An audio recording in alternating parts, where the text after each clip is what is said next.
গুলা স্টার্ট হয়, আমি একজন মানুষ মানুষ সে ফোন দিয়ে বললো তুই পোস্ট ডিলিট কর, পোস্ট ডিলিট করে পোস্টগুলো রাখা উচিত না, কারণ এটা সামনে অনেক ঝামেলা হবে, তোর নয় মামলা হবে। আমি বলছি এটা আমি ছাত্রদের পাশে আমি পোস্ট দিতে পারি, স্বাভাবিক। এই দফায় দফায় অনেকবার কথা হয়েছে, এই মানে 17 তারিখ থেকে 31 জুলাই এই পর্যন্ত অনেকবারই কথা হয়েছে, 17 থেকে 31 জুলাই। তো বলছে যে তুই পোস্ট ডিলিট কর, তোর নয় মামলা হবে, এই সেই। আমি পোস্ট ডিলিট করতে পারবো না। আর তারপরে চলে গেছে ওই যে আপনার নেট অফ হয়ে গেছে। আমি বলছি আমার পেজ এখন ওই যে জায়গায় আছে, তো ওই জায়গায় মানে নেট অফ, তার মানে আমি বাচ্চা আমি আমার পোস্ট ডিলিট করতে পারবো না, আমি এটা করবো না। তারপরে আসে আমার হোয়াটসঅ্যাপের কলগুলো।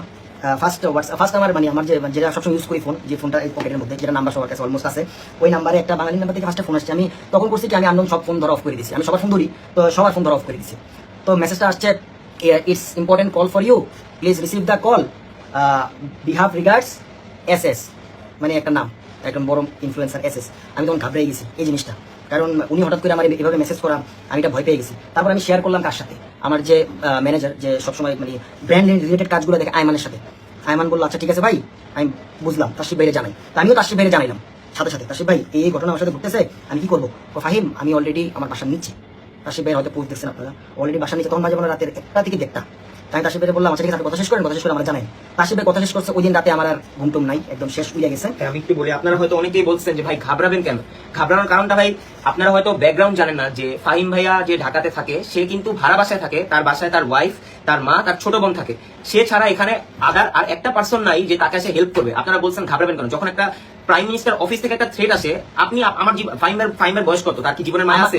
আমার জীবনের মায়া নাই। ফার্স্ট অফ অল একটা কথা, এই পোস্ট আমি এগুলো আমি তো দিছি, আমি চাইলে কিন্তু ফ্যামিলিটার কারণে আমি জাস্ট ওদেরকে সেভ দিয়ে বাকি দিকটা আমি মানে ইয়া করছি যতটুকু আমার যতটুকু সম্ভব। ভাই বলো ফুল ভাবে বলো যে কয়দিন বাসায় ছিল না, কেন ছিল না, এগুলো তো বলতে হবে, কারণ মা আছে, তোমার ছোট বোন আছে, তাদের জীবন রক্ষা করা তোমার দায়িত্ব। আরেকজন এসে তো এখানে সেভ দেওয়ার কেউ ছিল না, তখনও কিন্তু তারা ক্ষমতায় ভাই, বাসার নিচে 3টা হাইস্ট গাড়ি, পুলিশের গাড়ি, ডিবির গাড়ি, বাসায় তোমার মা বোন একা, এগুলো বলো, এগুলো সব বলে দাও। এখন স্বাধীনভাবে কথা বলতে হবে, না বললে ভাই হবে না। তো এটাই তো, আমি আমার বাসার নিচে মানুষজন ছিল, অনেক মানুষজন ছিল। আমি বাসা থেকে আসলে অনেকেই আমার ভাবছে আমি কই হ্যান ত্যান হাবি যাবি, আসলে আমি আসলেই বাসা থেকে পালাই গেছি। আমি বাসা থেকে পালাই গেছি, বাসা থেকে পালাই মানে আমি বাসায় আসছি আপনাদের স্বাধীনতার একদিন পরে, 6 তারিখ। আমি 6 তারিখ বাসায় ঢুকছি, কারণ 5 তারিখেও বাসা নিচে গোলাগুলি হয়েছে, 5 তারিখেও বাসা নিচে অনেক জায়গায় স্বাধীন হয়েছে, কিন্তু 5 তারিখেও অনেক ঝামেলা হয়েছে, অনেক গোলাগুলি হয়েছে।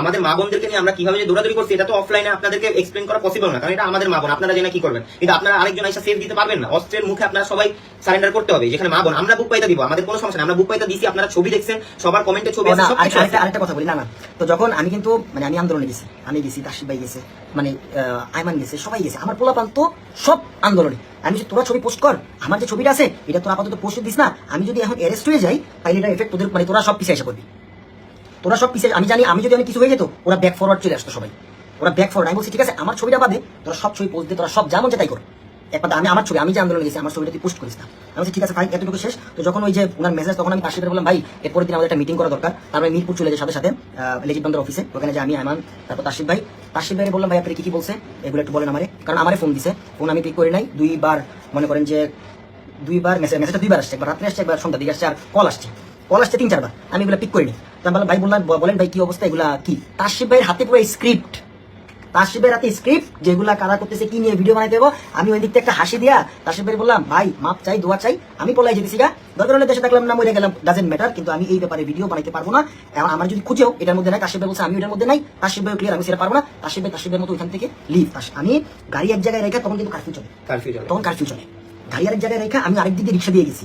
তাসরিফ একটা বাইক নিয়ে এসেছে, তাসরিফ আস্তে করে হেলমেট করে চলে গেছে, মানে আমাদের যে ওই জায়গায় একটা মিটিং হয়েছে আমাদের, ওখান থেকে লিভ শেষ, এই ম্যাটার শেষ। বাসায় আসার পরে রাফসান আমার হোয়াটসঅ্যাপে কল দিছে, রাফসান বলতেছে ভাই আমার তো ওই উনি কল দিছে, আমি পিক করছি, কারণ আমি কি হবে, আমি তো ঘাবড়াইতেছি, আমার আম্মু ভয় পেতেছে জিনিসটা, আমি কি করবো? আমি বলছি ভাই এইসব নিয়ে ভিডিও বানাইস না, আমি বলছি এইসব নিয়ে ভিডিও বানাইস না, তুই একদম চুপ যা। এই মানে কারণ এই পক্ষ হয়ে যদি তুই ভিডিও করস, দেশের সাথে বেইমানি হয়ে যায়, শেষ। এটা হচ্ছে ফার্স্ট চ্যাপ্টার গন। তারপর থেকে আমার যেই ফ্রেন্ড, যার কল রেকর্ড আপনারা শান্তনু কাইসার ভাই একটাতে শুনছেন, আসলে আমি ওর সবসময় ভালো চাই, কারণ আমি চাই না ওর কোনো ক্ষতি হোক। তো এইভাবে ও যখন আমার ফোন দিয়ে এসে বলতেছে, আমি বলছি আমি পারবো না এগুলো ডিলিট করতে, আমি সম্ভব না এটা ডিলিট করা। তারপর ওর সাথে আমার একটা কথোপকথন হয়েছে যে ফোনে, এই তুই আওয়ামী লীগ করস না? আমি বলছি হ্যাঁ করি তো, আমি কিন্তু বলছি হ্যাঁ করি তো। তখন তো আমরা বাসা ছাড়া ভাই, তখন আমি নাই, বাসা নিচে গাড়ি, ডিবি, মানে দেশে আমি নাই, আমার মানুষজন এক দিকে এটা মানে বলতেছে তুই আওয়ামী লীগ করস না? আমি বলছি হ্যাঁ করি। তুই করস না? আমি বলছি হ্যাঁ করি, এই জায়গায়। তারপর এগুলা জামাত বিএনপিরা করতেছে, আমি বলছি তুই ছাত্র করে পিড়া, আমার এরপর কথা হ্যাঁ তুই ছাত্র করে পিড়া, আমি পোস্ট ডিল করতে পারবো না, আমি একটা মেন্টাল প্রেশারে আছি, আমি এটা পারবো না। আমি বলছি ছাত্র করে পিড়া, আমি বলছি ছাত্র করে পিড়া। এই ঘটনাটা করছে, এই না, এটা ঘটনাটা করছে হচ্ছে 26 তারিখের পরে যখন আমি হ্যাঁ তো 26 তারিখের পরে বলছে তুই মার। তা আমি এটার মধ্যে নাই, তোরা কি করছ, তোরা মার। কারণ আমি তো নাই, আমি এই জায়গায় নাই, আমি জাস্ট এই জায়গা থেকে ক্লিয়ার। তারপরে যে লাল রঙের প্রোফাইল পিকচার আসলো, আমি প্রোফাইল পিকচার আপলোড দিলাম। ওই দিন আরেক ধাক্কা, আমি কেন প্রোফাইল পিকচার দিলাম, তুই কেন লাল করলি প্রোফাইলটা, মানে আমার এই একজন ফ্রেন্ড, তুই কেন প্রোফাইল পিকচার লালটা দিলি। আমি বলছি ভাই এই জায়গায় ছাত্রদের জায়গায় বিষয়, আমি ছাত্রদের সাথেই আছি। কারণ ইলেকশনের আগে প্রমোশনাল ভিডিও, আমি এই ভিডিও আমি আমার লাইভে বলতেছি, ইলেকশনের আগে প্রমোশনাল ভিডিও আমি নিজেও 300 ফিট নিয়ে করছি। বাংলাদেশের প্রত্যেকটা কন্টেন্ট ক্রিয়েটর অলসো এক এক জায়গা নিয়ে করছে, কেউ মেট্রো রেল নিয়ে করছে, কেউ টানেল নিয়ে করছে, কেউ পদ্মা সেতু নিয়ে করছে। আমি করছি কোনটা, 300 ফিট। ও কেউ এলিভেটেড এক্সপ্রেস নিয়ে করছে, সবাই করছে, আমিও করছি। আমি ওই ঘটনার পর ওই দিন ওই ভিডিও ডিলিট করে দিছি ওই ভিডিওর পরে। তো এই জায়গায় এত কিছু হওয়ার পরে তখন মানে থ্রেডের পরিমাণটা একটু বেশি আসতেছে। মানে ছাত্রলীগের একজন বড় মাপের পলিটিশিয়ান, সে আমার বলতেছে তোমার পেজ থেকে কি আপলোড হয়েছে এগুলা। আমি বলছি ভাই আমার পেজ হ্যাক হয়ে গেছে গা, মানে সেম কথা, আমার পেজে যা পোস্ট হচ্ছে হ্যাক হয়ে গেছে, আমার পেজ হ্যাক হয়ে গেছে।